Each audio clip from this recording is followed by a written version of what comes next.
On this week's episode of Be More Super, the podcast, we've got another great guest for you. So personally, I'm a fan of this man's work from the age of 11 years old, believe it or not. I'm getting on a bit now to his recent work. It's, of course, James Madio. James, welcome to the show, sir. Thank you. Thank you guys for having me. I truly appreciate it. I know it's been a long time coming and we've been rescheduling, but I'm glad to finally be away from the kids for a few hours and kind of, stroke my ego and talk about my career. And snap, I've got to say, doing these interviews gives me a bit of space, a bit of time away from the kids. I've got a 3-year-old and a 7-year-old, 2 girls. Okay. And a 19-year-old stepson that we never see, to be honest, because he's 19. either gaming or girls. So what did you do at 19? So James, how is everything over where you are? You're in New Jersey, is that correct? Correct. Yeah. I mean, everything is good. The good news is we've been safe and we've kind of, like anybody else, figured out a way to live with this and understand it and raise our kids in this and try to see family if they've been safe as well. But it's obviously been a change for our entire world. But we're all doing good and we're safe and we're healthy. Thank you. Good. I mean, here in the UK, we've just actually, as we're speaking right now, they're announcing a month-long lockdown in the UK. So literally all non-essential shops will be closing. But no, I think the first priority is keeping our families safe, keeping ourselves safe and respecting others, which needs to happen for this virus to do one, as we say in the UK. But you know what? Let's talk about your career, because let's lighten a few spirits, because to say you've had a great career is a bit of an understatement, because you started so young in one of, I've got to say, the most magical family films ever made in my eyes, and it's my family's favorite movie, my wife's favorite movie as well. It's of course Hook, and you play one of the Lost Boys.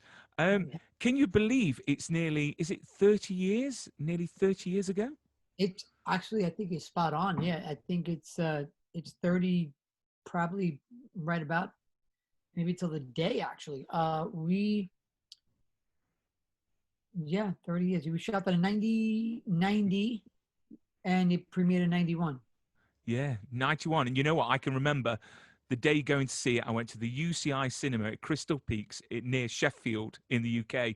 And I can actually still remember the day that I went to see it and leaving the cinema with this just awe. I mean, Robin Williams, for a start, is just such a magical soul. And anything he did, it was like the Midas touch. And Dustin Hoffman as Hook. But you played Don't Ask, which is one of the Lost Boys. So how did that part come about for you? How did you become a Lost Boy? Well, first off, I mean, you mentioned Dustin and Robin, and you had Julia and Bob Hoskins and cameos from Glenn Close, and I mean, just so many incredible actors with great careers. I got cast for that just kind of out of luck. My father's friend was dating a child manager, someone who managed children in the entertainment industry. And I guess they were out hanging out and I was getting into a lot of trouble as a young kid. A lot of trouble. And my father was like, I don't know what I'm going to do with him. He can't do sports. I mean, he can, but he's really, really small and outgrew him. I don't want to send him to Florida to be a jockey, which was on the table for me to do. Right. And he said, well, look, this guy was seeing a woman who dated managers. And I just went down there and did like a cold read for her, like a commercial cold read. And I didn't do it as probably well as I thought I was going to do it. And she said, thank you very much. Don't call us, we'll call you. And about a month later, they said, we have an audition for you. And I didn't even know what an audition was.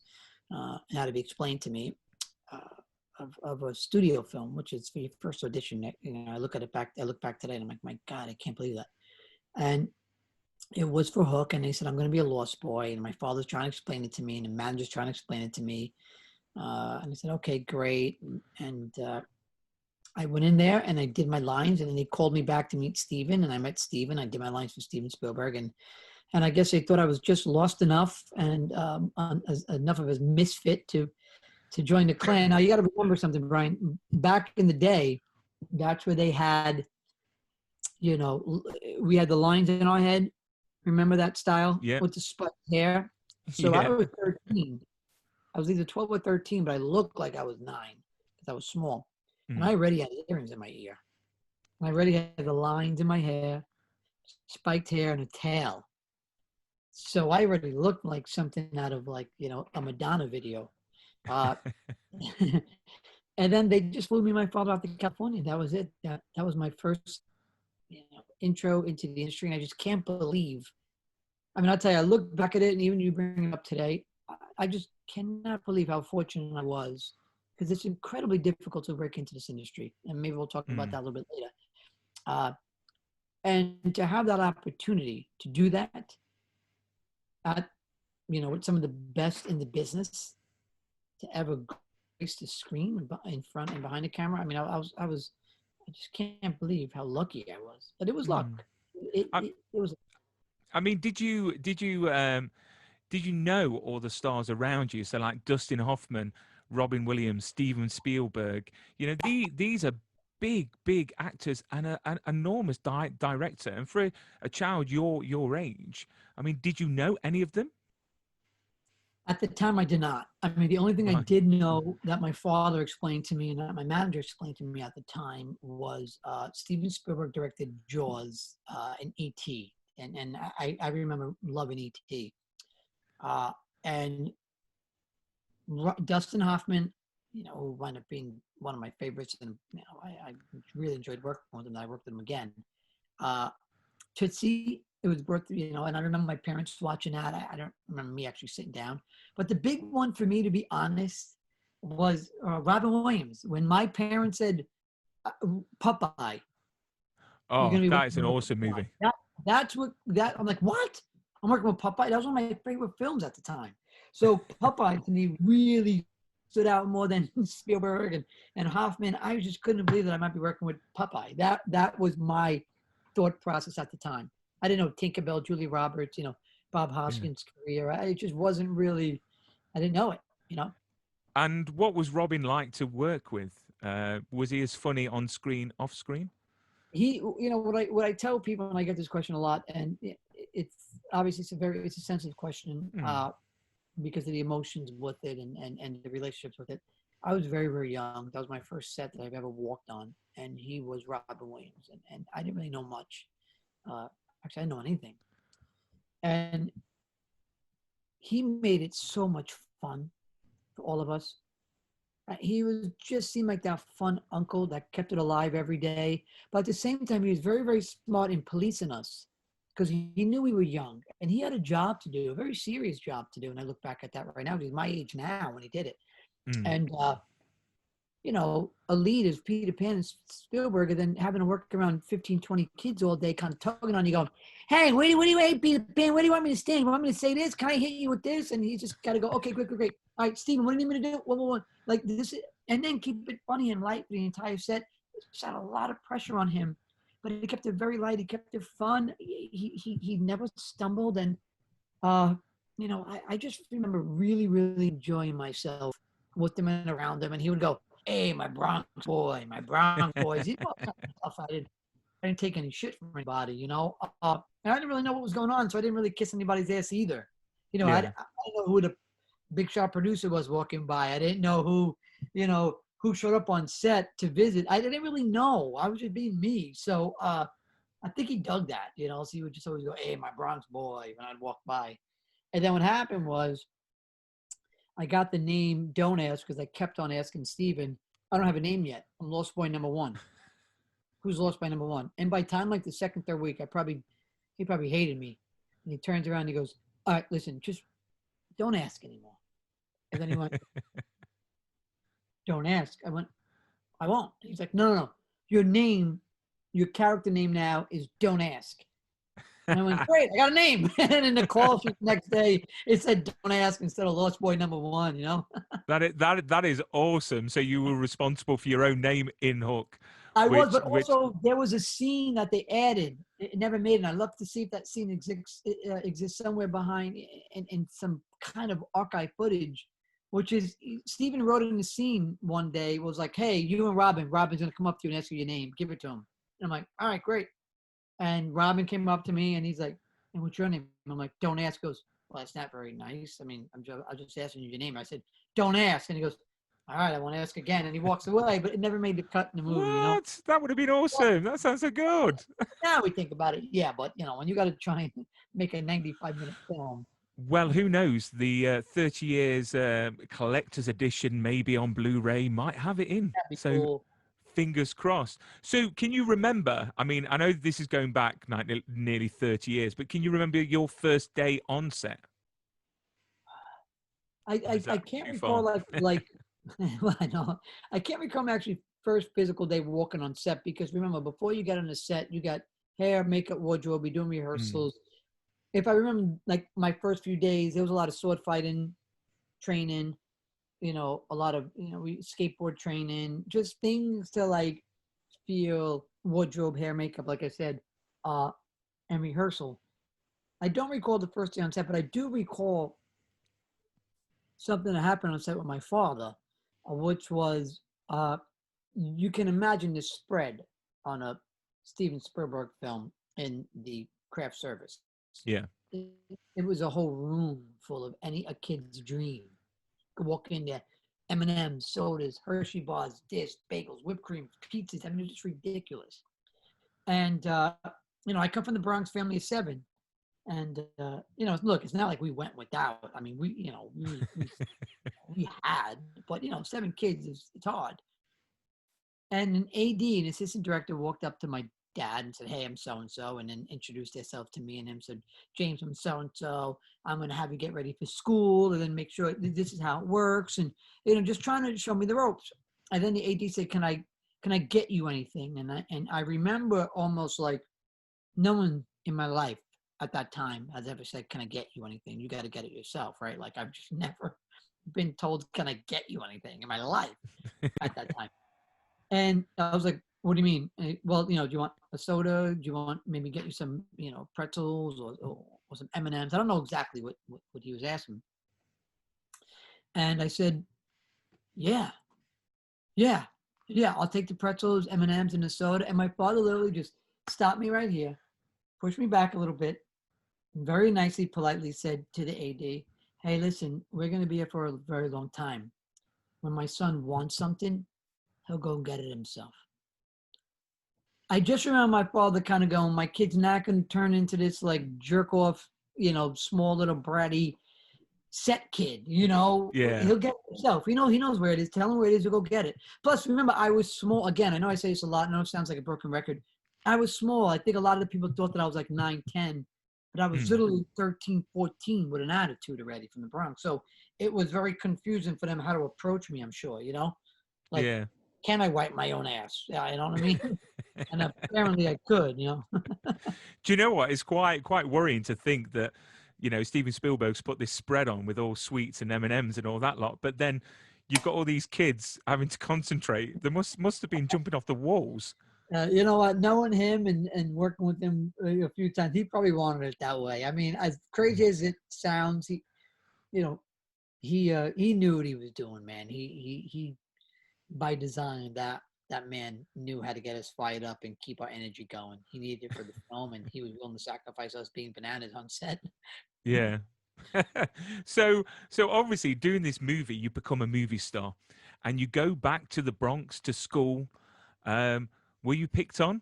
Were you idolized? Did It's you get funny. more attention? It's funny that's the first question that you said is were you picked on, and then were you idolized, and did you get attention? Look, it was all three. It was definitely all three. I don't, I'm older now, and I sit back and you kind of realize who your friends are, or who your friends were, and who was saying stuff only to sort of knock you down because maybe you were getting a little more attention. And and who was there to build you up and giving you confidence to kind of go do what you're doing is good, man. It's good to see you do anything. But it was a combination of both, of all three, actually. When I went back, I know there was a little bit of stupid comments, but then there were a lot of great comments and encouragement from a lot of my friends and family.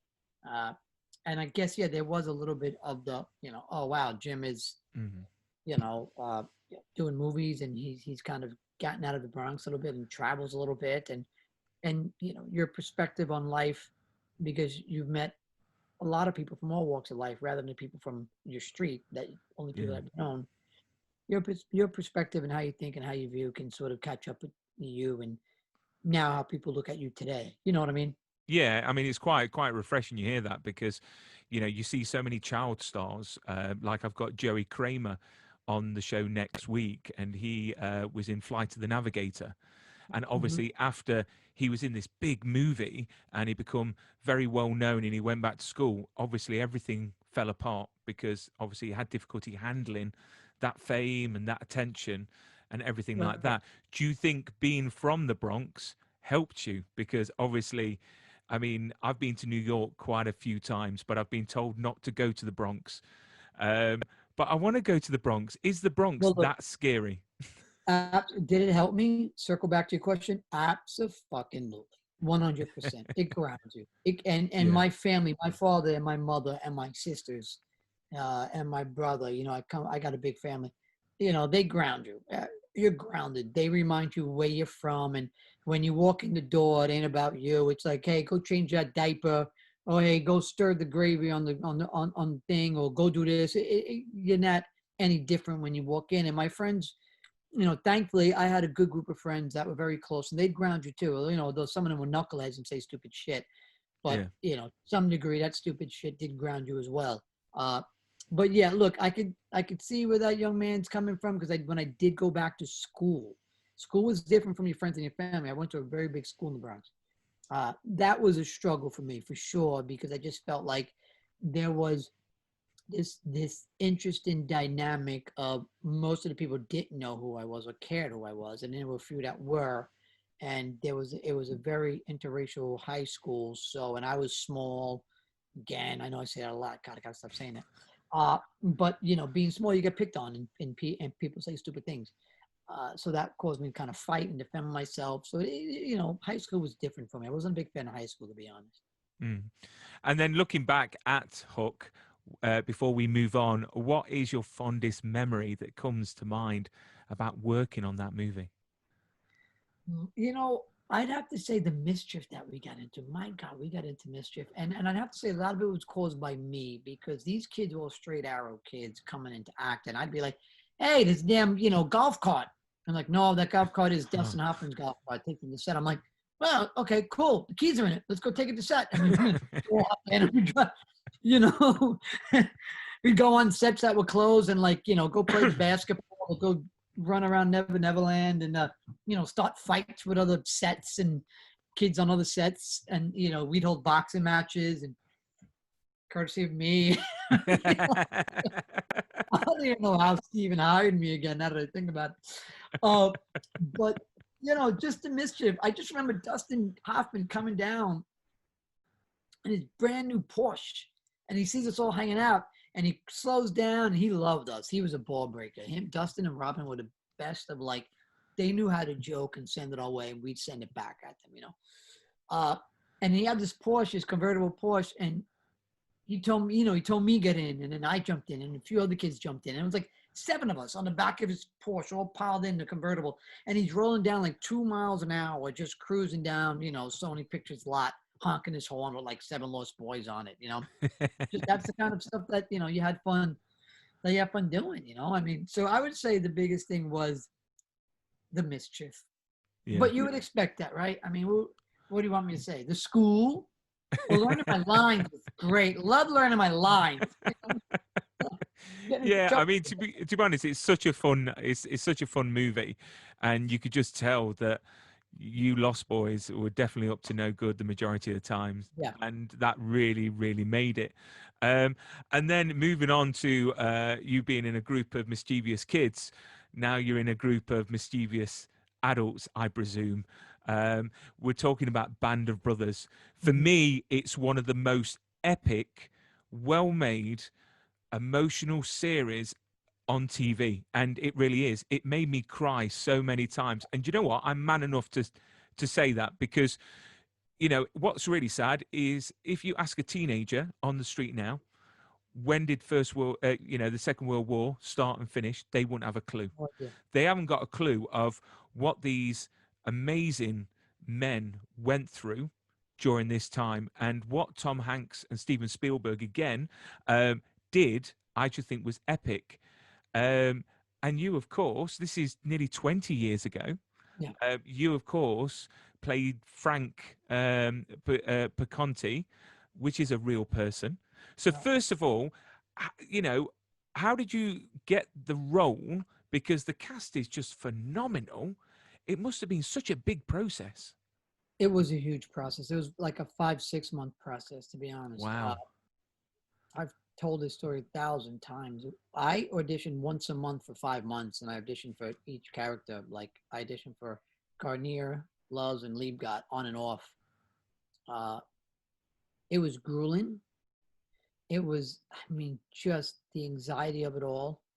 And finally, the last audition, like the 5th or 6th audition, was Tom and Steven were in the room, and they did a mix and match with like 40 other actors and told us plan on being there for 6 hours, which we were there for 6 hours. And I just remember I was one of the first ones called in, and I was excited. I'm like, yeah, they like me. I'm called in first.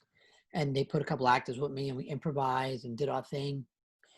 And then I went out and passed all the other actors. And even the actors that didn't get roles in there were great actors as well. And they have good careers today as well. But I remember walking out of that first, round, kind of going, man, I knocked out of the park. And I waited for him to call me again to mix and match with other actors. And I didn't get called again for 5 hours and 45 minutes. And when they came out and said, thank you guys very much, I pretty much cried walking to my car, because I thought, what did I do wrong? And I didn't hear from them for a month. And then they called me and said, you got the role of Frank Perconte. And I was like, who? I didn't even audition for Frank. I auditioned for everybody else, but not Frank. So, and that's how it all started. Yeah. When you went for the role, obviously, did you get told that it was for an actual, real life person that went through that with Easy Company? Yes, we did. When I first got the audition from my manager, yeah, absolutely. They told us about it. She reminded me 1,000 times the weight of this project, how big it is, how many actors are trying to get in even for an audition, and I should be lucky that I even got an audition. I went and got the book. I read the book a few times, worked on whatever I can work on, as much knowledge as I can about the guys. So yeah, I was, by time the 4, 5, 6 months process of auditioning, by the time I got to the last audition, I was pretty knowledgeable and aware of what I was about to get into, aware of it. Yeah. But after the fact and going through the process, the boot camp and filming, and now even doing this today, I would have never thought that this was something that, And did you get in contact with Frank before? Because luckily Frank was still around at the time. Did you have time, like, one-on-one with him? I did. What happened was HBO gave us these booklets, and on your characters, almost like a little Bible on them. I still have it, and everything about Frank that you could possibly know, or that they've dug up, pictures when he enlisted, when he stopped working as a mailman, pictures of family, anything you think of, and then his number at the bottom, and his address. And I was going to call him, but I didn't. I was like, let me not call him, because I know a lot of the other guys were calling their guys, and sometimes it seemed a little iffy. Some family members didn't know much, and he just didn't want to open any old wounds. So I said, I'm going to write him a letter. And I wrote him a letter. And I put my phone number, my London cell phone number that they gave me when I was working in production. When that production gave me. And I didn't hear from him for about a week or two. And it was fine. We were right about to shoot the film, the first episode. And my first scene in episode 1 that we were shooting was one of the scenes is with Joe Toy. You know, Joe going, I got my gammon bomb, this, and these skivvies, you know, when Joe Toy does that whole thing. And I go, you forget your brass knuckles? He goes, I could use it brass knuckles. You know, and when Kirk Acevedo does that, it's fucking great as Joe Toy. There's not one person who's not good in that film, in that show. And the more I watch it, the more I'm so impressed with everybody's performance. It really, really stands the test of time. And like you said earlier, probably one of the best pieces of cinematic history that I've been a part of, and even if I step outside of it, is a part of cinematic history. But I was just about to shoot that scene, and everybody I knew was smoking cigarettes, and I smoked at the time. I'm like, yeah, let me smoke cigarettes. But thank God I spoke to Frank like 2 days before that scene, before I shot anything. And I had a slew of questions for him. And you can imagine my delight when he called. I was very nervous, but he was very outgoing, very excited. He was likable and wanted to know more about me. And I'm like, no, I want to know about you. And he told me, never touched sugar in my life, Jim. Never touched sugar. And I'm like, thank God. I mean, imagine him watching the first episode and seeing himself with a fucking cigarette. Fail. Complete fail. Like fail. You know? So I was really, really glad to touch base with him. But we went on to have an incredible friendship, me and him. Got to travel with him back to all the battlefields and monuments and retrace his exact footsteps, even to where he was shot in Foy. I spent quite a lot of time with Frank. I had a wonderful relationship with him that are very dear to my heart. And what did he think of your performance? He thought it was great. I mean, Frank, you know, he was funny in a way where like he enjoyed his fame later on in his legacy years. You know, he was a mailman 50 years, retired, and that was it. Yeah. He was a dedicated husband and father. And so when the show came out, when the show was shooting, his wife had just passed. And so he was having a hard time with that. And Frank was more like, no one knew who he was on his block. And he delivered mail for years. So when the Chicago Tribune, or one of those big papers, had him on the front cover going, local heroes portrayed in Tom Hanks, I mean, he just became a star. And he would call me and kind of be like, well, James, well, you know, you made me a damn movie star. And I'm like, nah, Frank, I think you made me a star. But you know, he enjoyed it. He never said anything I did wrong or right. You know, he was just enjoying it. I think at the end of the day, he knew it was a movie and something to right, something to wrong. Like I know in episode 3, where I take the watches off the dead Germans, you know, when I talk to him about it, you know, he's like, hey, you know, I wasn't the company thief, right? And I'm like, no, I'm not. He's like, but you know, if it got you more screen time and you're on the film, good for you. You know, like he wasn't really that bothered by anything, you know. Yeah. It was my job to make sure that certain things he was very dear to, which is like smoking cigarettes, drinking, and the way his uniform was held and his hygiene. He didn't want to be one of those ratty looking soldiers. He took his appearance very, very much. So that's why Frank is always with his hair, always uniform intact, always brushing his teeth, always care packages. His wife sent him care packages too. So I relayed that to the producers, who eventually later on started to write that thread, you know, throughout the show. So it was very, very important to get to know him and talk to him, because it helped me. Obviously, you know, I wanted this guy's family to make sure that they saw Grandpa, Uncle Frank, and you know, the best life that they could, the most honest life that they could in cinematic history. So yeah. And it definitely does that. It's just an amazing show.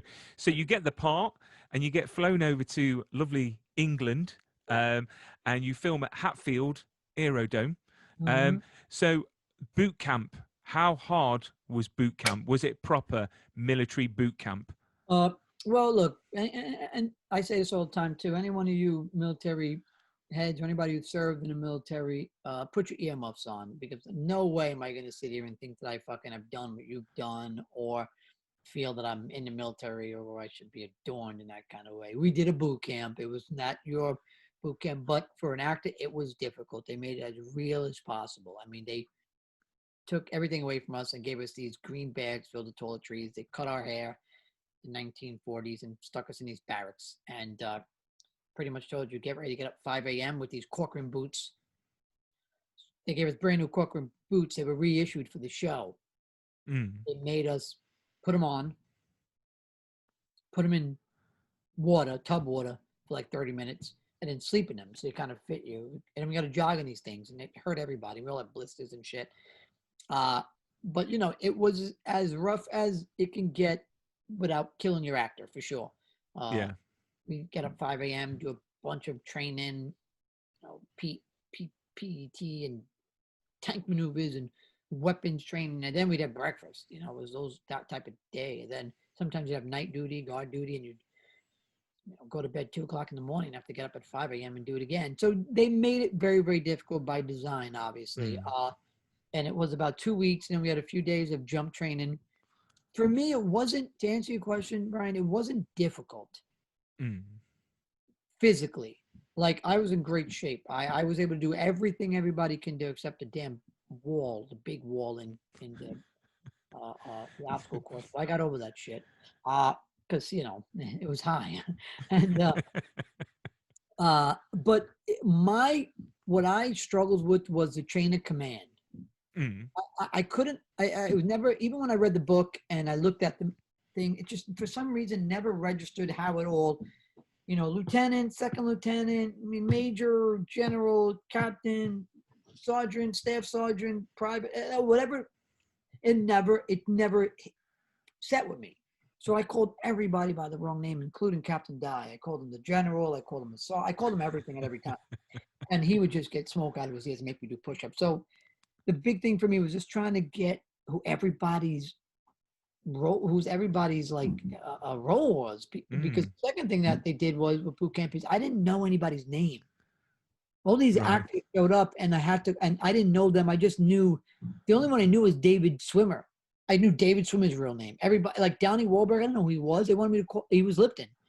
Rick Gomez, I never met Rick Gomez. He was Luz for years later, still Luz. Bull, I don't know Michael Collins. So we called each other we were supposed to call each other, and we did, by our character name. And that stood for even years after the show. Some of us be sitting around fucking dinner 2 3 later, and we go, your name is George? George? You know what I mean? Like, we didn't really know their names until later on. It was funny for us, We took the piss out of it a little bit. But I know some people had a little difficult with boot camp, but for the most part, it was something that was very, very smart by the producers to make sure that we bonded in a sense. And Tom and Steven came to boot camp halfway through, and they told us, listen, you have to throw your acting egos out the door because this is a little bigger than you guys. And wonderful speech by both of them, really brought the house down. And that's when we really knew what we were doing and why we were doing it, who these men were. Those speeches were very important. And what was your most difficult day on set? Can you remember? Like the hardest day, sort of that really took it out of you? The concentration camps are really tough. Episode 9, they were tough. Look, our director, David Frankel, had family that were in concentration camps. So we joked a lot on set. But when episode 9 came, I think the joking stopped.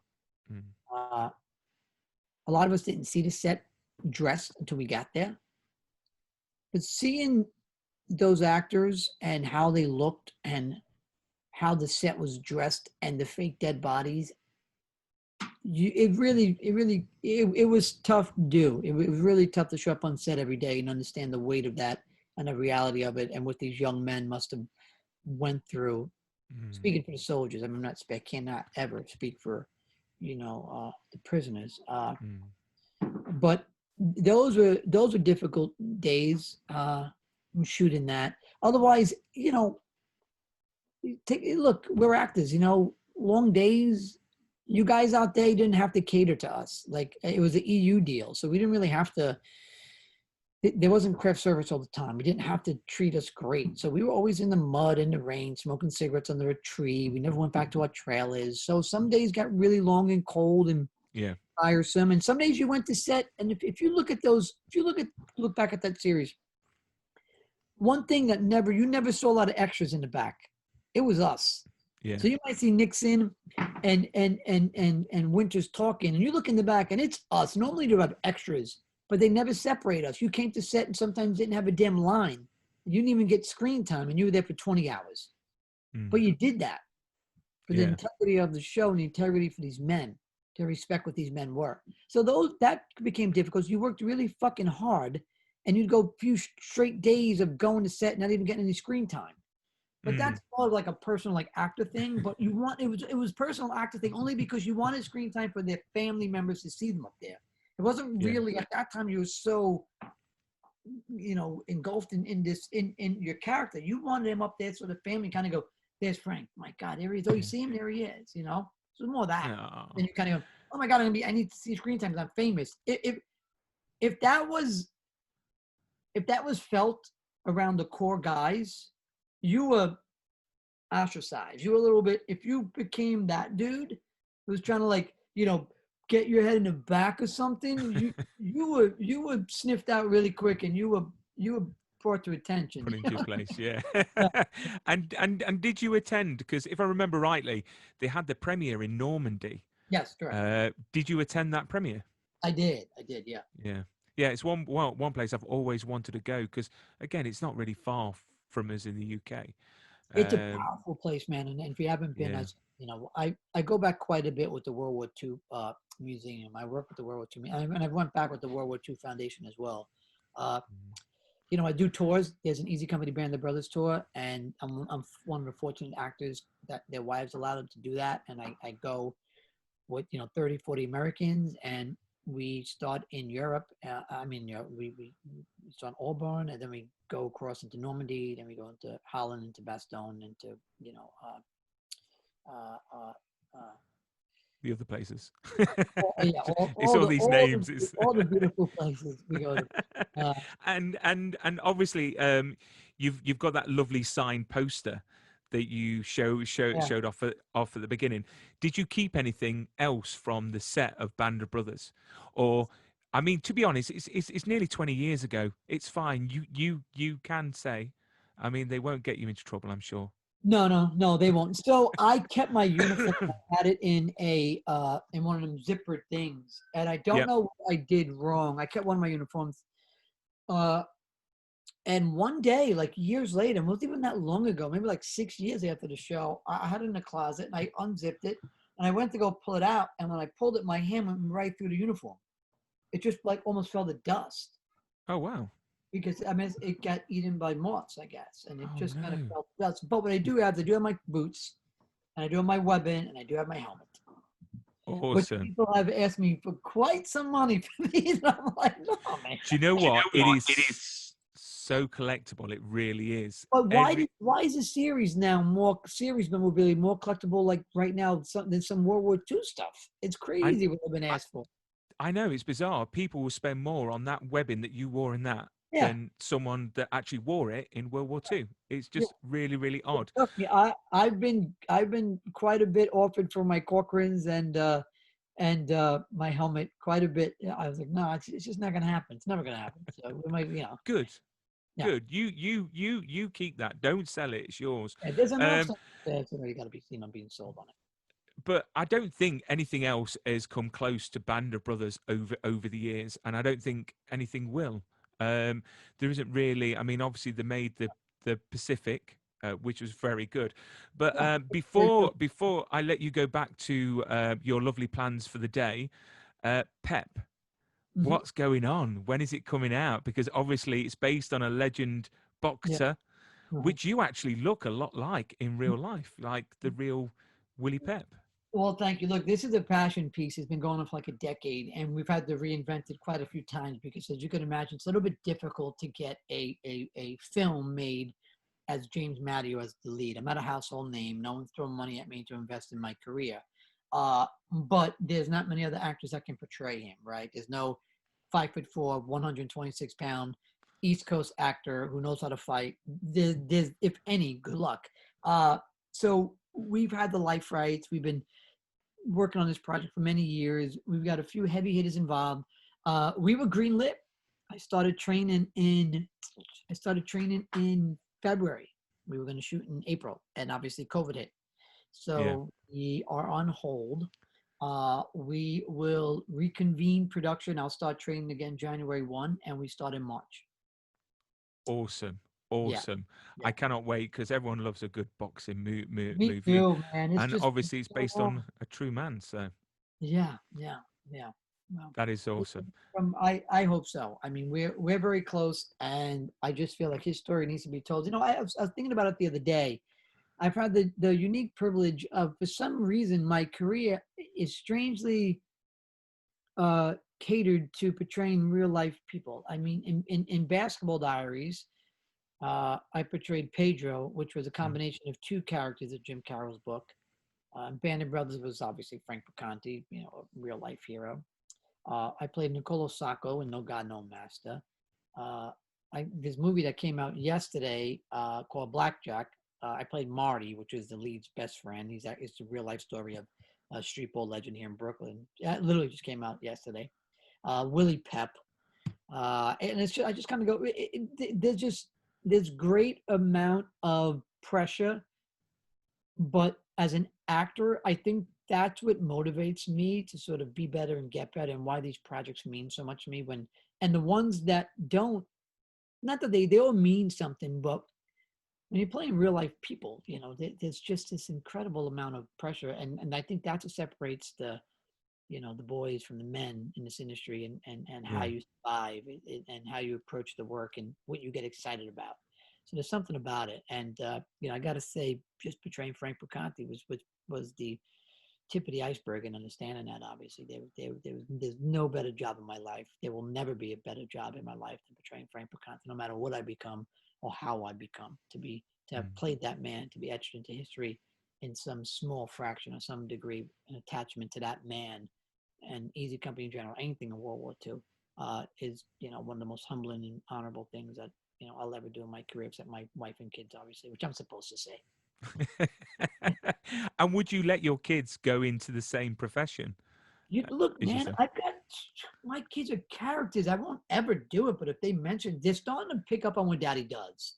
Like they'll Yeah. see me do a self-tape audition. I'll be in front of a computer, like editing my self-tape, and they're like, "Who's that?" I'm like, "That's me." I'm like, "Oh, what are you doing?" And I'm like, "That's me doing it." What are these lines? And they'll look at the dot. So they're starting to understand, Yeah. especially my older one, of what's going on. He'll fake a few things and go, "Man, Daddy, I'm a better actor than you." And I'm like, "Wow." So I would never pressure them, but if they, here's the deal: if I know they're good, and I'll know if they got it, I'll move them along in a certain direction gingerly. But if they suck, no, I'm gonna be like, hey man, you might want to go stick with Legos. I don't know, but I'll know if they're good. But But look, do you good. know what though? It would be fantastic that if one of your sons did go into acting, and then one day you're the one that actually puts your hand on his chest and say, look, if he's gonna want something, he can get it himself. What a lovely circle that would be. Oh God, You I would know. love nothing more than go, no, listen. My son will get it himself. I would love it. That's what my father did. Old school Italian guy goes, no. Thank you, but he's gonna go get it himself. Don't ever get anything for him. That is Well, awesome. I, James, thank you so much for your time. It's been an absolute pleasure. It's definitely been my highlight of 2020. And we might actually watch Hook again for the 200th time later on in celebration. But thank you so much. And Godspeed, and keep safe and keep your family safe, which I'm sure you will. And let's hope everything sort of disappears soon and we can all go back to work properly, and we see Pep very soon in the Well, thank you. cinemas. Look, and I appreciate it. Thank you for your time. And once these tours open up and I get back on your end, hopefully we could go to a pub and enjoy a proper drink, man. Oh, proper pint. Yeah, British pint. Excellent.